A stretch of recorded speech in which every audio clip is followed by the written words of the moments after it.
Sales Rep Radio. Hi, everybody. This is Dan Walker, and this is Sales Rep Radio, a presentation of timeless sales tips and best practices from some of the world's most talented sales consultants. It's news from your world, and it starts right now. Hot tips, Sales Rep Radio. Being successful in sales nowadays requires a whole lot more than your basic product knowledge, your list of probing questions, and answers to common objections. In today's world, we need a powerful attitude that'll elevate us to that of our buyer. Speaker, consultant, and author of the best-selling book, The Growth Leader, Scott Edinger, joins us now to explain. Scott, it's great to have you back here on Sales Rep Radio. Always good to be here. Scott, you're all over North America talking to sales reps as well as sales management year-round. Let's start here.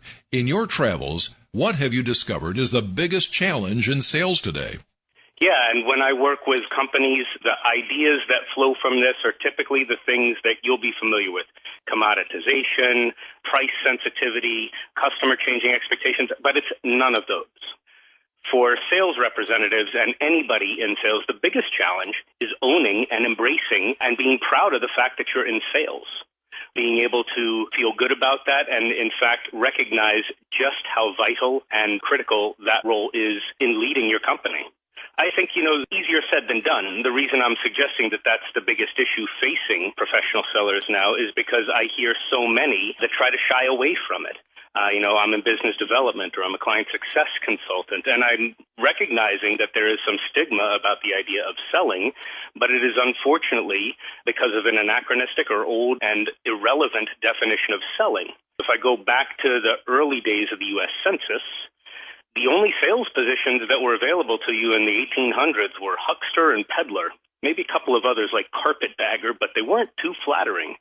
And we hold still some of the stigma about selling, making people buy things they don't want, don't need, and can't afford, instead of recognizing the current day reality that any of you listening here recognize, which is it's all about helping clients and potential clients to solve problems, raise the bar in their companies or with what they're trying to accomplish, and to create some sort of positive change.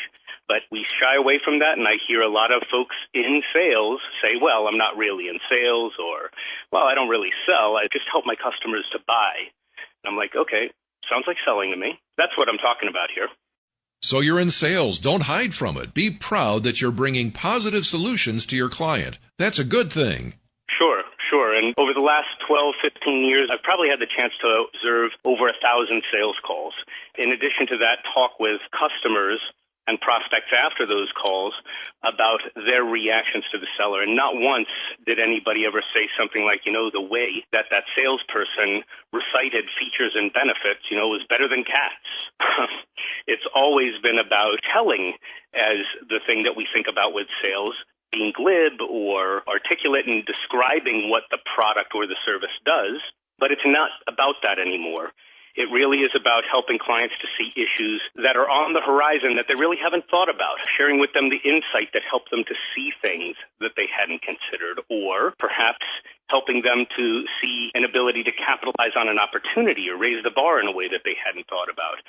Thinking about things like unintended consequences or the impact of decisions that they are making, or more likely hesitating to make, and helping them to see the consequences of these sort of things is really powerful. And if you can start to create value with insight and helping them to see, again, beyond the horizon line, talking about their circumstances and helping them to explore things they had not considered. That could be on the negative side in terms of those implications of not making a decision. It could be on the positive side, capitalizing on opportunities that they haven't been expressing in their organization or for themselves. And when you can do that, then you've got this trusted business relationship that's starting to develop. And regardless of what you are selling, independent of the product or the service or even the personality of the seller, when you're able to do those things, you're bringing real value to the table. Now, for those sales reps, Scott, whose comfort zone is only to spout features and benefits, this represents quite a sea change in their sales attitude. I would imagine it's stunning to me because over 30 years ago, people were writing and talking about consultative selling. Typically, the translation to that is, well, go ask a bunch of questions. It's not a new idea that just talking about product doesn't provide value to the customer, but I still see, as recently as last week, with high-level financial services executives selling that amounts to descriptions of what they do, how they do it, why they do it, and why they feel it's important, instead of centering on the customer's experience and the decisions they have to make to improve their condition. So it's still surprising to me. Scott, what do you mean when you talk in your book about sales pros as being leaders? Yeah, again, if you decouple the idea of leadership from position and title, and you just think about the role of the seller, it's about helping a client to see a vision of their goals and their objectives. And it is also about helping them to see a path toward achieving that through what you are offering, or at least due in part to that. And then thirdly, it's about inspiring them to take action. So if you just think about those roles, creating a vision, developing a plan to achieve that vision and make it real, and then thirdly, to inspire someone to go with you down that path, that sounds a lot like leadership. Add to that the fact that sales professionals are often in the role of orchestrating resources across their company so that they can bring that value proposition or value promise to life for their business. And you got a whole lot of leadership behavior in there. It's one of those definition things. We tend to think of leadership in a certain way and sales in a certain way, but if you strip that out, you start to see the real power here.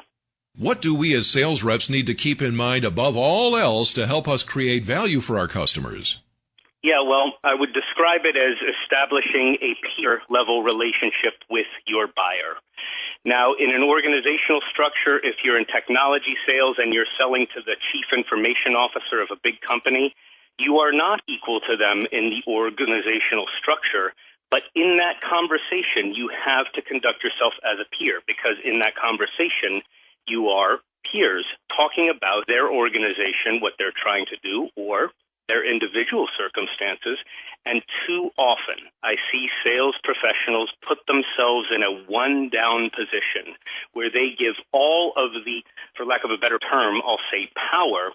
They yield all of that to the buyer, as if the buyer can grant them the decision, and if they've done a good job, grant them the contract, award them the services, and that is all resting with the buyer. But what sellers fail to do is remember that we are in an equal relationship. You have value to offer. You are not simply a purveyor of the product or service. You understand their circumstances through a lens that they couldn't possibly. And because of your expertise, you can be in an equivalent position in terms of the value you are able to create. And that peer-level conversation is what allows you to engage in a way that you can create value. Because if you're in that one-down spot, and we've all been there, where we really hope that this client is going to give us the yes or the order or the contract, but we yield too much power to them. And as a result, we don't take on enough of the responsibility for that relationship and being a peer to that person. That means giving advice. That means pushing back when appropriate. That means not being hesitant to disagree.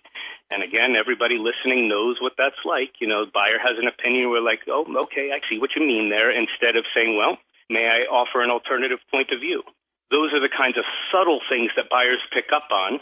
And if you're not in a peer-level relationship, you're starting way behind the start line. So that would be my one piece of advice beyond all of the tip and technique and tactic. It is the mindset that you are there to create value as a peer. Elevate yourself to peer level. Strengthen your position and your success rate. Your website is scottedinger.com, and I know we can learn a whole lot more about the importance of elevating our attitude right there. Scott, thanks for carving out some time for us here on Sales Rep Radio. Thanks, Dan. That's it for now, folks. Sales Rep Radio is a production of the Marcom Store, the place for training reinforcement and internal communications, including e-learning, video, and corporate podcasts just like this one. This is Dan Walker. Thank you so much for listening. We'll see you again next time for another edition of Sales Rep Radio.